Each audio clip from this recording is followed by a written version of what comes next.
고생들 많으셨는데 수고하셨다고, 건강하시라고, 믿음으로 승리하죠. 우리 인사 좀 하시죠. 안녕하세요. 반갑습니다. 수고 많으셨고 고생 많으셨습니다. 건강하시길 바랍니다. 끝까지 믿음으로 승리하십시오.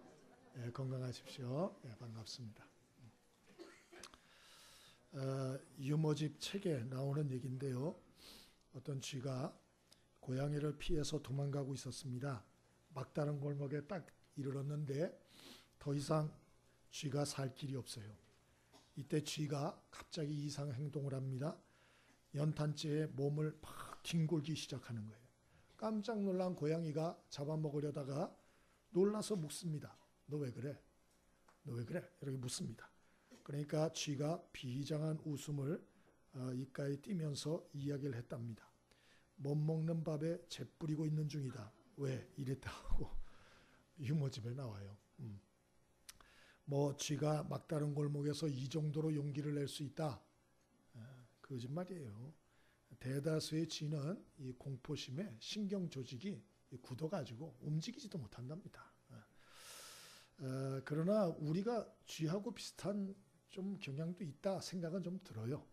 우리도 살면서 좀 이런저런 질병에 대한 두려움, 죽음에 대한 두려움, 가난에 대한 두려움, 관계에 대한 두려움, 뭐 이런저런 두려움, 중압감, 또 추위에 대한 두려움, 뭐 이런 것 때문에 자꾸 그냥 숨고 싶고 도망가고 싶고 마음의 문을 탁 닫고 그냥 얼어붙어 가지고 움직이지도 않으려고 우리도 참 그럴 때가 있는 것 같습니다.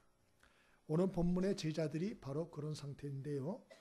하나님이 우리를 구원하신 목적이 그냥 우리의 마음 닫고 춥고 힘드니까 나 혼자서 몰래 숨어서 그냥 예수 믿고 은혜 받고 그리고 나중에 천국 가고 그게 하나님의 목적인가? 전혀 그렇지 않습니다. 베드로전서 2장 9절에 보면 너희는 택하신 족속이요 왕같은 제상들이요 거룩한 나라요 그의 소유된 백성이니 이는 우리를 어두운 데서 불러내어 그의 기이한 빛에 들어가게 하신 자의 아름다운 덕을 선포하게 하려 함이라. 그렇게 말씀하고 있기 때문에 그래요. 우리 보고 뭐라 그러냐? 하나님의 택하신 족속이라. 또 왕같은 제상이래요. 우리 보고 왕같은 제상, 거룩한 나라, 그의 소유된 백성이다. 그리고 우리 자신만이 살기 위해서 하나님이 건지고 구원한 게 아니고 하나님의 은혜를 세상에 선포하라고 부르셨다. 그러므로 여러분, 저와 여러분이 우리의 본질적인 사명들을 회피하고 좀 숨고 싶고 쉬고 싶고 피하고 싶고 도망치고 싶고 뭐 이런 마음들이 있습니다만은 그러나 그것은 이 도망자와 같은 쥐와 같은 삶이에요. 부끄러운 삶이에요. 오늘 우리가 하나님이 구원하신 그 부르심에 합당하도록 하나님의 위대한 사명자로 담대하게 사는 축복이 있게 되기를 바랍니다. 어떻게 그렇게 살 수 있을까? 오늘 본문에 보면 제자들이 얼어붙어 있습니다. 십자가 예수님 죽음 사건 후에 제자들이 주랭랑을 치고 그리고 자기들도 유대인들이 죽일 것이다.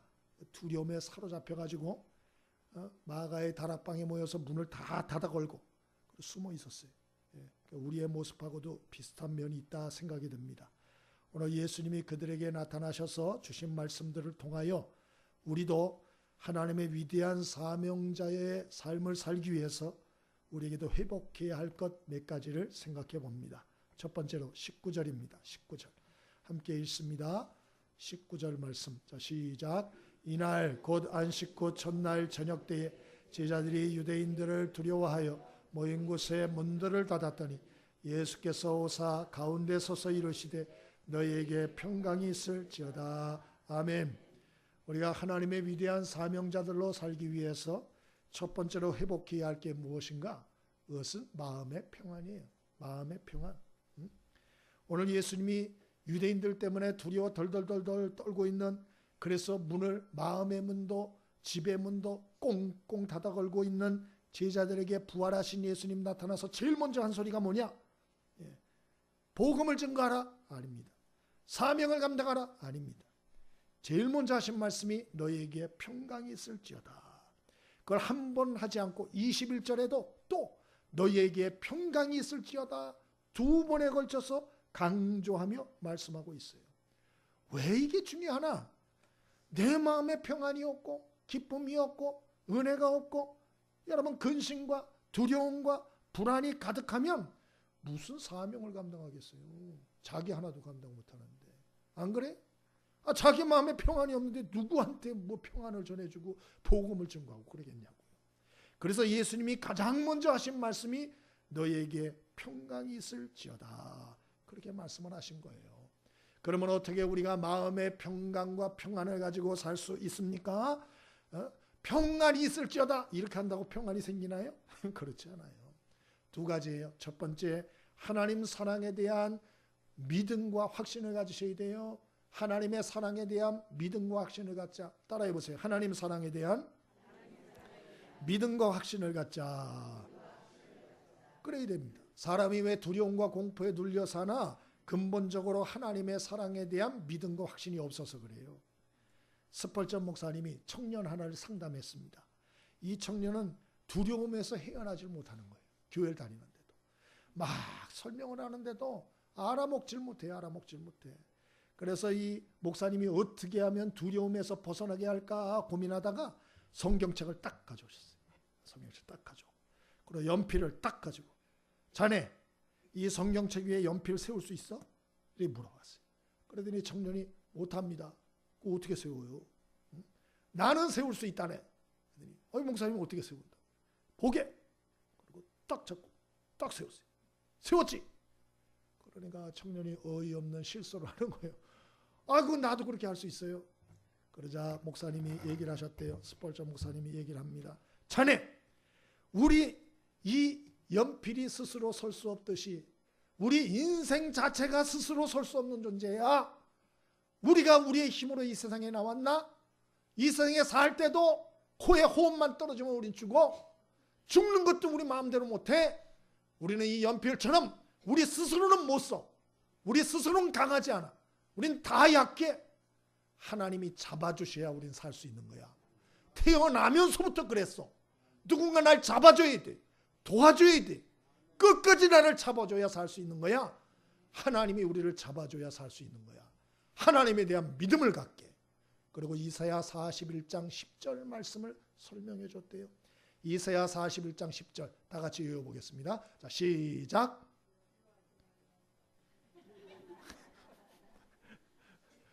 네, 이럴 줄 알았어요. 좀 외우십시오. 그런 말씀은 너무 좋은 말씀. 어떻게 되죠? 두려워하지 말라. 아니지요. 두려워하지 말라. 그 다음에 뭐라 그랬죠? 내가 너와 함께 함이라. 놀라지 말라. 나는 내 하나님이라. 그 다음에 내가 너를 굳세게 하리라. 그 다음에 참으로 너를 도와주리라.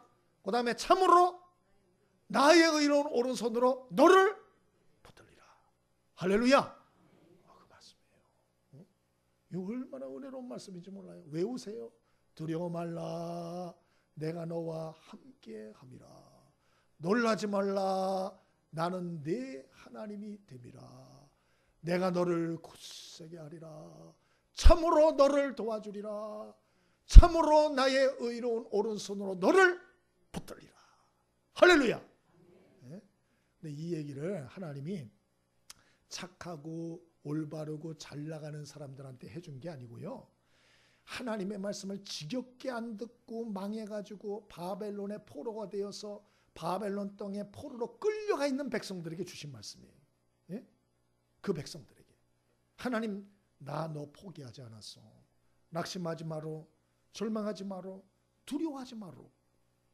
내가 너와 함께해. 놀라지 마로. 나는 아직도 너의 하나님이야. 응? 내가 너를 굳세게 해줄게. 참으로 너를 도와줄게. 참으로 나의 의로운 오른손으로 너를 붙들어줄게. 용기를 내. 그런 의미에서 주신 말씀이에요. 여러분, 하나님은 우리를 버리지 않아요. 하나님은 우리를 포기하지 않아요. 우리가 실수하고 잘못하고 부족하고 연약하다 할지라도 하나님은 버리지 않습니다. 믿게 되길 바랍니다. 이걸 정말 믿으면 우리는 마음의 평안을 유지하며 살 수 있게 돼요. 아, 하나님 좋은 하나님이구나. 아, 내가 이렇게 잘못하는데, 아, 내가 이렇게 불순종하는데, 야, 내가 이렇게 못하는 게 많은데 그래도 하나님이 나에게 선대하시는구나, 나에게 좋게 해주시는구나. 그걸 깨달으면 우리는 마음의 평안을 잃지 않게 될 줄 믿습니다. 뿐만 아니에요, 어떻게 할 때 우리가 마음의 평안을 잘 지킬 수 있습니까? 두 번째로는 부활의 사실을 믿고 확신할 때예요. 부활을 믿으셔야 돼요. 부활을 확신하셔야 돼요. 여러분, 오늘 예수님이 부활하셔서 염려 근심하는 제자들을 찾아가지 않았어요? 왜 사람이 근심 두려움에서 못 벗어나는 줄 아세요? 죽음에 대한 공포 때문에. 죽음에 대한, 죽을까 봐. 제자들도 왜 두려워하고 있느냐? 유대인들이 예수님 잡아 죽인 것처럼 자기들도 죽일까 봐. 그래서 문을 닫아 걸고 돌돌돌돌 떨고 있었어요. 그래서 십자가에 죽으신 예수님이 부활하셔서 그들에게 딱 나타나셨어요. 제자들은 처음에 영인 줄 알았어요. 귀신의 장난으로 생각을 했어요. 그러나 예수님이 못 박힌 손을 보여주셨어요. 옆구리를 보여주셨어요. 발을 보여주셨어요. 그제서야 예수님이 영이 아니구나, 헛개비가 아니구나, 죽으신 예수님의 몸이 그대로 부활했구나, 예수님이 깨달았어요. 제자들이 깨달았어요. 너무 기뻐했다. 여러분, 고린도전서 15장 20절에 그리스도께서 죽은 자 가운데서 다시 살아나사 잠자는 자들의 첫 열매가 되셨도다, 그렇게 말씀했어요. 예수님이 왜 굳이 십자가에 죽으시고 부활하셔서 그 몸을 제자들에게 보이시고 성경에 기록해 놨을까? 그것은 예수님이 첫 열매라 이 얘기예요. 여러분, 겨울에는 나무가 다 죽은 것 같죠? 그러나 봄이 오면 어느 꽃이 제일 먼저 피죠? 봄에 제일 먼저 피는 꽃. 이제 봄 얼마 안 남았어요. 조금만 참으세요. 뭐 매화, 개나리, 산수유, 예? 복수초, 몰라요 그거.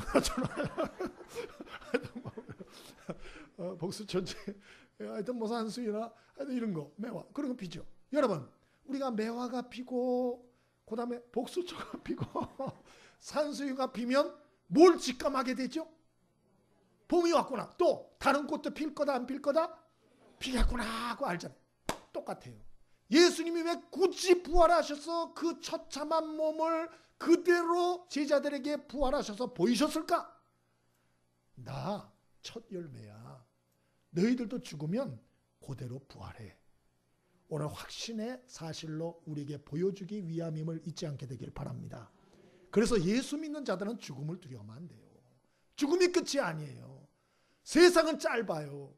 더 영원한 세계가 있어요.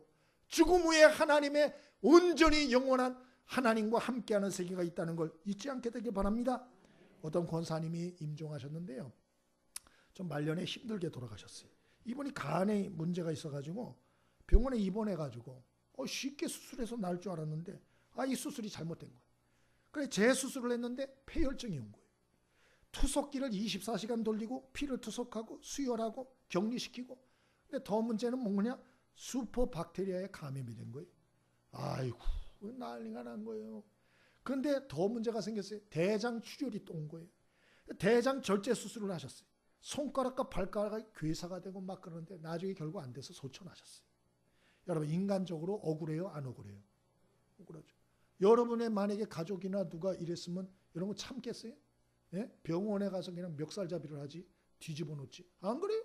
멀쩡한 사람, 그냥 쉽게 날 줄 알았는데 사람을 죽여놨으니. 예?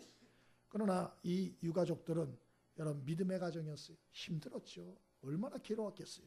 그러나 얼마나 원통하고 억울했겠어요. 잘 견뎠어요. 왜 그랬습니까? 이 세상 고난과 고통과 어려움과 환난만 보지 않았기 때문에. 십자가의 죽음 후에 부활한 예수님 온전히 제자들이 보듯이 이 세상 짧은 생과 비교할 수 없는 죽음 후에 영원한 세계와 삶을 확신하고 믿었기 때문에 이 가족들이 잘 처리를 해서 넘어갔어요. 여러분, 우리가 죽음으로 끝나지 않는다는 걸 명심하게 되길 바랍니다. 우리가 텔레비나 매스컴을 통해서 볼 때 억울해, 분통 터져, 막 그렇죠. 예, 세상만 보면 분통 터지는 거예요. 분통 터지는 거예요. 그러나 우리는 이 땅이 다가 아니라는 주님의 말씀을 명심하길 바랍니다. 부활의 세계가 있다는 것을 믿고 확신할 수 있게 되길 바랍니다. 그럴 때 우리는 마음의 평안을 지키며 살 수가 있어요. 그리고 마음의 평안을 지켜야 위대한 하나님의 사명자로 끝까지 흔들리지 않고 담대하게 쓰임받을 수가 있어요. 그렇게 되길 바랍니다.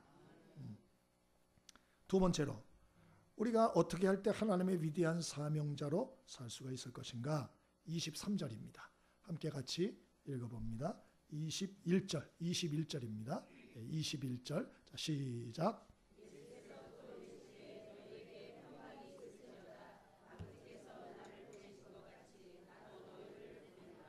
아멘. 마음의 평안을 가지고 사셔야 돼요. 그래야 얼굴이나 삶에 그게 나타납니다. 두 번째로는 어떻게 할 때 하나님 위대한 사명자로 살 수 있나요? 선교적 의식과 삶을 사셔야 돼요. 선교적 의식과 삶을 가지고 좀 사셔야 돼요. 부활하신 예수님 제자들에게 나타나서 평안이 있을지어다 라고 말씀하시고 두 번째 하신 말씀이 아버지께서 나를 보내신 것 같이 나도 너희를 보내노라 그랬어요. 제자들을 어디로 보낸다는 거예요? 세상으로. 왜 보내요? 하나님의 꿈과 소원과 위대한 계획을 이루려고. 그러면 하나님의 꿈과 소원과 위대한 계획이 무엇입니까? 그것은 온 세상 만민이 예수 믿고 구원받아 죄 용서받고 하나님의 백성 되고 영원한 천국 백성 되는 거. 다 영원한 천국 백성 만드는 거. 이것이 하나님의 꿈이요 소원이요 위대한 계획이라는 걸 잊지 않게 되길 바랍니다. 이 얘기를 지금 누구한테 하고 있지요? 예수님 배신하고 도망했던 제자들, 함량 미달인 사람들, 흥과 티가 많은 사람들, 부족하고 연약한 제자들에게 지금 이 얘기를 하고 있어요. 그만큼 하나님의 꿈과 소원과 위대한 이 계획이 중요하며 시급하다 하는 것을 알려주시는 것이고, 뿐만 아니고 더 나아가서 궁극적으로 이 일은 하나님이 이루시는 일이다 라는 것을 알려주는 거예요. 그래서 비록 제자들이 자격이 없을지라도 우리가 이러한 모든 선교자적인 의식과 삶을 살면 하나님이 놀라운 일을 그 삶을 통해 이루어 주실 것이다. 그 얘기를 주고 있는 것입니다. 중국 소림이라는 책에 보면 이렵장목이라는 글이 있습니다. 이렵장목이라는 이 말은 작은 나뭇잎으로 눈을 가리고 큰 것을 못 본다. 그런 뜻이라 그래요. 그러니까 무슨 말이냐? 이 신앙생활도 비슷한데 이 작은 것을 보느라 큰 것을 놓친다 그런 얘기예요. 우리 신앙생활도 똑같습니다. 이 신앙생활을 나 한 사람 마음 편하고 기도해서 나 하나 복 받고 우리 가족들 그냥 건사나 잘하고 이게 전부인 줄 알면 물론 그것이 있어요. 우리가 예수 믿으면 하나님이 복을 주세요. 평안을 주세요. 가족들에게도 은혜를 허락해 주십니다. 믿게 되길 바랍니다. 그러나 그건 끝이 아니고 출발이에요. 출발. 그걸 끝으로 알면 큰 착각이라는 거예요. 그게 시작이에요. 그러면 그걸 시작으로 해서 하나님은 무엇을 원하나? 하나님은 더 큰 그림을 그리고 계시다는 거예요. 창세기 12장에 보면 하나님이 75세 노인네 아브라함을 부르십니다. 그리고 너의 본토 친척 아비 집을 떠나 가나안 땅으로 가라고 말씀해요. 그리고 그것에 순종해서 아브라함은 큰 복을 받습니다.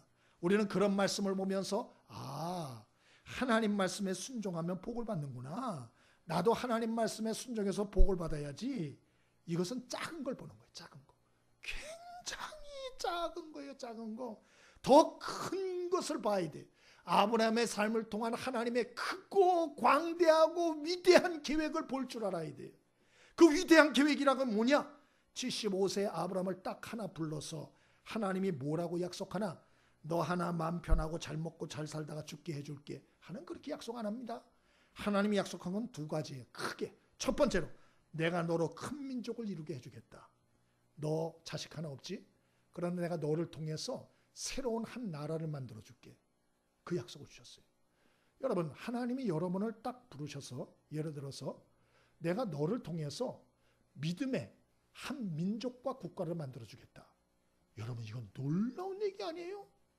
한 가문만 제대로 만들어줘도 좋은데 그게 아니고 널 통해서 한 새로운 믿음의 국가를 만들어주겠다. 이런 말씀을 하시는 거예요. 어마어마한 얘기죠. 그런데 그것 정도가 아니고 하나님은 아브라함에게 뭐라 그러나? 땅 끝에 모든 족속이 너로 복을 받게 해줄게. 그렇게 했어요. 이게 두 가지 축복의 약속이에요. 내가 너로 큰 민족을 이루게 하겠다. 두 번째로는 너로 인해서 땅의 모든 족속이 복을 받게 해주겠다. 그렇게 말씀했어요. 어마어마한 스케일인 거예요. 이건 상상도 못할 일인 거예요. 하나님이 여러분 하나를 부를 때 여러분이 상상도 못할 꿈과 계획과 스케일을 가지고 불렀다는 걸 잊지 않게 되길 바랍니다. 하나님을 너무 만만하게 보는 거예요. 너무 얕아 수가. 여러분, 하나님은 크신 분입니다. 큰 수와 계획을 가지고 부르시는 거예요. 마태복음 28장 18절 이하에도 예수님은 우리에게 뭐라고 말씀하셨죠? 너희는 모든 족속으로 제자를 삼으라. 사도행전 1장 8절에도 성령이 임하면 너희가 예루살렘, 유대, 사마리아 땅끝까지 이르러 내 증인이 되리라. 그렇게 말씀했어요. 하나님은 우리가 구원받아서 나 하나 관심 기울이며 사는 거 원치 않으시고 이제는 네 관심을 밖으로 향해라. 땅의 모든 족속이 너로 인해서 복받게 하는 삶을 살아라. 그 꿈을 너도 꿔라. 그 계획을 너도 가져라. 그런 말씀이에요. 여러분, 저와 여러분이 이러한 꿈과 비전을 다시 한번 새롭게 하게 되길 바랍니다. 교회에서 선교사들 후원금 보내고 선교사 위해서 중보기도 하고 단기 선교나 뭐 왔다 갔다 하고, 여러분 이 정도가 아니고 하나님 우리에게 원하는 건 네 삶 전부가 선교가 되게 하라 이 말이에요. 네 삶이 선교가 되게 하라. 눈 뜨고 일어나서 가정에 가고 일터에 가고 학교에 가고 사회에 가고 사람 만나고 교제하고, 그곳이 선교의 현장이다. 그것이 하나님이 나를 보낸 선교의 현장이라고 생각하고 선교사적인 의식을 가지고 선교사적 삶을 살라. 그런 얘기입니다. 그러면 하나님께서 보내주신 사람을 만나게 된다. 그리고 하나님의 역사의 통로로 쓰임받게 될 것이다. 그런 말씀을 주고 있는 것이죠. 그러면 어떻게 선교적 삶을 구체적으로 살 수 있느냐? 두 가지죠. 예수님은 두 가지 삶을 사셨어요. 첫 번째 섬김의 삶, 두 번째는 복음 전파의 삶. 그래서 가난하고 외롭고 고독한 사람에게는 함께 가서 함께 해주시고 위로해줬고, 가난한 사람에게는 가서 먹이시고, 병든 사람에게는 가서 고쳐주시고, 그리고 복음을 전파하셨어요. 이게 예수님의 삶이에요. 우리는 둘 다 해야 돼요. 섬김과 복음 전파 둘 다 해야 돼요. 섬김은 없고 복음만 전파하겠다? 그러면 복음은 사랑의 복음인데 사랑이 느껴지지 않아. 하나님의 사랑이 느껴지지 않아. 막 복음은 떠드는데 하나님이 사랑이라는 게 느껴지질 않아. 그러니까 앞뒤가 안 맞아요. 앞뒤가. 그리고 우리가 섬김만 있고 우리가 복음을 전파하지 않으면 그건 구제기관이에요. 세상의 구제기관도 다 구제합니다. 그래서 우리는 두 개를 같이 가야 돼요. 그때 하나님이 우리의 삶, 또 우리의 가정, 또 우리의 교회를 하나님이 온 세계를 복음화하는 이러한 하나님의 위대한 꿈을 이루는 통로로 사용하신다. 믿게 되길 바랍니다. 미국의 선교사로 한국에 와서 활동했던 프랭크 윌리엄스라는 분이 계세요. 일제시대에 한국에 들어오셨는데요. 이분은 아예 이름도 한국 이름으로 바꾸셨어요. 그래서 윌리엄스인데 이름을 우리암으로 바꿨어요. 우시로. 윌리암이니까 우리암. 우리암. 개명하셨는데 사역을 충청도에서 하셨어요. 공주지방에서. 학교도 세웠습니다. 공주지방에 영명고등학교라고 있는데 이게 이분이 세운 거예요. 이분이 세웠어요. 이 학교에서 유관순 열사도 나왔고 조병옥 씨도 나오고 이 학교 다 졸업생이라고 합니다. 근데 이분이 사역을 하다가 이 상여가 있는 집에 들어갔는데 그 상해에 누워있는 사람이 장티푸스 걸린 사람이었어요. 그래서 이분이 거기서 저기 하다가 장티푸스에 걸려서 세상을 떠납니다. 그래서 사모님이 충격을 받아요. 미국에 들어갑니다. 그러다가 2년 만에 다시 한국으로 다시 들어와요. 그래서 선교 사역을 이어가는데요. 무려 한국에서 47년을 선교하셨어요. 그중에 자식들이 또 죽고 전염병에 막 그랬는데 그 아들이 있었어요. 아들. 그 한국 광복을 원한다고 이름을 뭐로 졌냐? 우광복으로 졌습니다. 근데 이분이 이제 미국에서 공부를 하고 한국에 군인으로 들어왔는데 소령으로 들어왔어요. 소령으로. 근데 우리나라가 당시에 미군정 신탁 통치 당시였어요. 그때 누가 신탁 통치라고 했나? 하치 중장이라고. 하치 중장이 신탁 통치를 했는데 이분이 보좌관으로 있었어요. 근데 이 하치 중장이 한국을 새롭게 세울 50명의 지도자가 필요하다. 근데 네가 소개를 한번 해봐라. 네 아버지 여기 선교사로 오래 있었다면서. 그러니까 너도 여기 한국말 잘하고 그러니까 네가 한번 어떻게 소개를 해다오. 그래서 이 우광복 소령이 누구한테 물어보느냐? 자기 엄마 선교사한테 물어봅니다. 그래서 엄마 선교사한테 물어봐가지고 대한민국을 새롭게 건국할 50명을 추천했는데 이게 다 이 양반이 추천했다는 거예요. 그중에 48명이 그리스찬이에요. 문교부 장관, 국방부 장관, 뭐 대통령, 이승만 대통령 장로였으니까 다 기독교인이다. 오죽하면 1948년 5월 30일 날 처음 재헌국회를 시작할 때 여러분 목사가 기도하고 시작한 거 아세요? 그 목사님 이름까지 속기록에 적혀 있습니다. 이윤영 목사라고. 그분이 기도하고 시작했습니다. 기도하고. 그래서 미신 타파 운동하고 나라가 여러 가지로 새롭게 이렇게 시작이 됐는데 여러분 이때 이후로 10년 만에 기독교인이 500만 명이 됩니다. 요 전까지는 기독교인이 국민의 5%도 되지 않았어요. 5%도. 그런데 10년 만에 500만 명 됐고 30년 지나서 1000만에 육박하게 됐다. 여러분 이게 우리암 선교사가 잠시 사역을 하다가 소천했지만 사모님이 47년 선교를 했어요. 그리고 아들 우광복 씨를 통해서 놀라운 역사가 일어난 건데 누가 이런 계획을 세운 거죠? 예? 기독교인들이 머리가 좋아가지고 치밀하게 계산한 겁니까? 예? 이렇게 하자, 이렇게 하면 이렇게 될 것이다 그러고 계산한 거예요? 그런 게 아니에요. 하나님의 역사인 줄 믿습니다. 예? 우리는 그걸 정말 믿어야 돼요. 여러분 온 세계 만민을 건지고 구원하는 것은 하나님의 일이에요. 우리가 하는 일이 아니에요. 근데 하나님은 그 일에 부족한 우리가 동역자로 쓰임받기를 원하시는 거예요. 예? 그래서 우리가 선교사적인 의식을 좀 가지고 그 꿈을 좀 넓히고 그 생각을 좀 넓히고 그리고 선교사적 삶을 우리가 섬김과 복음 전파의 삶을 순종하며 살아갈 때 하나님께서 놀라운 역사를 이루신다. 믿게 되길 바랍니다. 그래서 우리가 이런 하나님의 위대한 사명자로 동역자로 살려면 두 번째는 선교의식과 선교적 의식과 선교적 삶을 살아야 된다. 마지막입니다. 22절 같이 읽어봅니다. 자, 시작. 그들을 향하사 숨을 내쉬며 이르시되 성령을 받으라. 아멘. 마지막으로 하나님의 위대한 사명자로서 우리가 이 땅에 담대하게 우리가 이리저리 방황하지 않고 살기 위해서는 뭘 해야 되나? 기도해야 돼요. 기도. 예수님은 숨을 내쉬며 성령을 받으라. 그렇게 권면하지 않고 명령하셨어요. 명령. 성령 충만함을 받는 것은 받아도 되고 안 받아도 되고 그런 게 아니에요. 예? 반드시 성령 충만함을 받아야 돼요. 왜? 그래야 우리 신앙도 유지하고 그래야 우리가 증인의 삶과 선교적 삶도 비로소 살 수가 있어요. 예수님의 제자들도 보세요. 예수님이 숨을 내쉬며 성령을 받으라. 성령 받았습니까? 안 받았어요. 언제 받았죠 그러면? 다 모여서 예수님 말씀을 믿고 그리고 기도하여 성령의 충만함을 기도할 때 성령의 불이 그들에게 떨어졌어요. 그래서 180도 인생이 변화되지 않습니까? 그러므로 여러분 저와 여러분이 좀 더 기도에 힘쓸 수 있게 되길 바랍니다. 우리 힘 가지고 되지를 않아요. 근데 이 기도도 좀 훈련이 필요해요. 훈련이. 예? 이 기도가 호흡이다. 뭐 그런 얘기를 하잖아요. 저는 항상 그 생각을 할 때 수용 생각이 나요. 예? 수용. 이 수용하는 걸 보면 70세 할머니들도 얼마나 잘하는지 몰라요. 얼마나 부드러운지 천천히 하는데 쉬지도 않고 왔다 갔다 왔다 갔다. 어떤 분은 한 번 할 때 한 1km, 2km까지 하는 분이 있대요. 왔다 갔다. 배도 나오고 나이도 드셨어요. 관절도 아프시다 그러는데 세상에 1km, 2km를. 여러분들은 수영하면 얼마나 가실 수 있어요? 예? 아마 잘하는 분은 잘할지 몰라도 아까 우리 노 목사님은 물어봤더니 자기는 10m 갈 수 있대요. 응? 이렇게.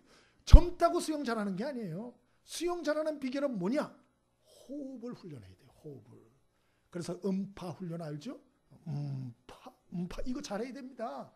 이거 호흡이 1년 걸린대요. 1년. 그래서 1년 동안 호흡을 이거 잘 훈련하면 그러면 아주 그 다음부터는 쫙 간다는 거예요. 응? 여러분 똑같아요. 우리가 이 기도가 영적인 호흡이라 그러는데요. 이걸 우습게 생각하면 안 돼요. 호흡 쉽지. 호흡 잘하는데 그게 아니에요. 이게 폐활량을 잘 조절해서 하셔야 돼요. 훈련을 받아야 돼요. 그래서 기도의 장소와 시간을 정하셔야 되고 기도를 하셔야 됩니다. 실제로 하셔야 돼요. 그리고 간구기도, 내 소원을 하나님 들어주세요. 간구기도 그런 것도 하고 그것만 하면 안 돼요. 질문기도도 해야 돼요. 하나님 오늘 이거 내가 이 일을 해야 되는데 어떻게 하면 좋겠습니까? 방법을 알려주세요. 지혜를 허락해 주세요. 하나님 깨달음을 주세요. 어떻게 될지 생각나게 해주세요. 질문기도. 이 질문기도도 하셔야 돼요. 때로는 회개기도도 하셔야 돼요. 때로는 중보기도, 남을 위한 기도도 좀 해보셔야 돼요. 때로는 대화기도, 걸어가면서도 하나님과 대화하는 거예요. 걸어가면서 대화기도, 이런 것도 훈련하셔야 돼요. 또 때로는 합심기도도 배워야 돼요. 합심기도, 혼자 기도하는 것보다 합심해서 기도할 때 놀라운 역사가 있는 거예요. 그런데 이렇게 보면 참 기도들을 잘하는 분들이 많아요. 이번에 보니까 아주 재밌는 기사가 하나 났더라고요. 영국에서 세계 최초로 장관 하나가 세워졌는데, 어떤 장관이냐? 고독부 장관이 세워졌대요. 고독부 장관이라는 게 뭐냐? 이 영국의 고독과 외로움의 문제가 굉장히 심각하대요. 특별히 고독해서 죽는 사람이 많다는 거예요. 그래가지고 얘기를 한 거 보니까 인생의 고독감과 외로움을 느끼는 거는 담배를 하루에 15가치 핀 거보다 더 해롭대요. 15가치를 필 수 있나요? 한 번에 퍽퍽퍽퍽 이렇게 어떻게 피는지 몰라. 근데 그거보다 더 해롭대요. 이 고독하다, 외롭다, 이런 게 더 힘들다는 거예요. 더 힘들다.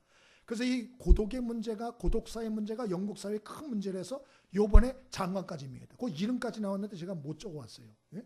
제가 그걸 보면서 역시 선진국이다. 이런 장관까지 세우다니. 우리나라가 세워야 돼요. 우리나라가 지금 이거 아주 심각해요. 지금 이거 고독사 이거 정말 심각하거든요. 그것도 하나 느끼는 게 사람이 참 약한 존재구나. 응? 사람이 혼자 이 마음 있을 때 마음속에 고독감, 외로움, 이거 하나를 해결 못하는 거예요. 어떤 분은 그런 얘기도 들었어요. 악몽 때문에 시달린다고. 자고 나도 잔 것 같지 않대. 너무 그냥 꿈이 뒤숭숭해가지고. 네? 여러분, 자기 꿈 하나도 통제 못하는 게 우리입니다. 응? 그래서 성경에 뭐라 그래? 그래서 기도하라는 거예요. 그래서 기도하라고. 네 힘 가지고 안 된다고. 네 능력만 가지고 살 수 없다고. 그래서 좀 기도하라고. 기도하면 성령의 충만함을 주겠다고. 네 마음과 생각까지 꿈까지도 다스려 주겠다고. 너를 도와주겠다고. 그래서 성령 충만함을 위해서 기도하라는 거예요. 기도. 이런 전원 문제를 놓고 기도하라고.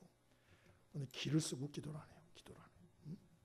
그래가지고 기도는 호흡이라 그랬는데, 이게 호흡을 하나도 안 하고 일주일 내내 잠수를 타시다가 주일날 와가지고 이제 기도를 잠깐 하는 거예요. 그래서 호흡을 하는데 호흡이 안 되니까 저는 그냥 완전히 거의 이제 심장이 멈춘 분들을 호흡 살리려고 팍 인공호흡을 하는, 내 심정이 그래요.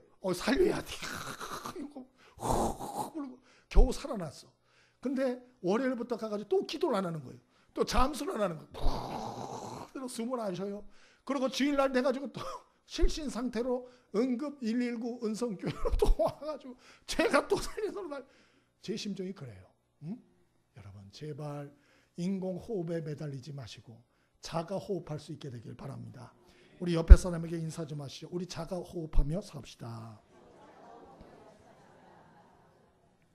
꼭 그렇게 될 수 있기를 바랍니다. 예. 그 영국의 트리니티 대학 조셉이라는 사람이 있었는데, 이 결혼을 약속한 자매가 있었는데 결혼 날 받아두고 물에 이제 사고를 당해서 죽었어요. 이 남자가 너무 마음이 아파가지고 두문불출하는 거야. 몇 달을. 엄마가 설득해도 나오질 않아. 예? 그래서 엄마가 그랬대요. 그래, 안 나와도 좋다. 너 그런데 하나님 살아계시다. 하나님은 너와 함께 계셔. 너 좀 기도라도 해보면 좋겠다. 그랬대요. 근데 중요한 것은 이 조셉이라고 하는 이 청년이 그 말을 듣고 기도를 시작한 거예요. 그리고 사람이 바뀌었어요. 하나님의 위로를 받았어요. 그래서 지은 찬송이 369장이에요. 우리 그거 한번 같이 불러보겠습니다. 369장.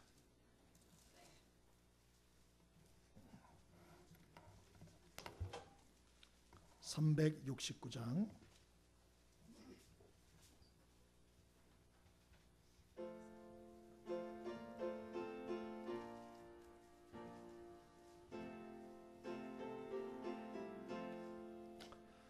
죄짐 맡은 우리 거저 어찌 좋은 증건지 걱정 근심 뭐가 온지 우리 주께 맡기세 주께 고함 없는 거로 복을 받지 못하네. 사람들이 어찌하여 아랠 줄을 모를까. 시영 걱정 모든 게로 없는 사람 누군가. 보잘없이 낙심 말고 기도드려 아뢰세. 이런 진실하신 증거 찾아볼 수 있을까. 우리 약함하시오니 어찌 아니하릴까. 근심 걱정 무거운 짐 아니 진짜 누군가.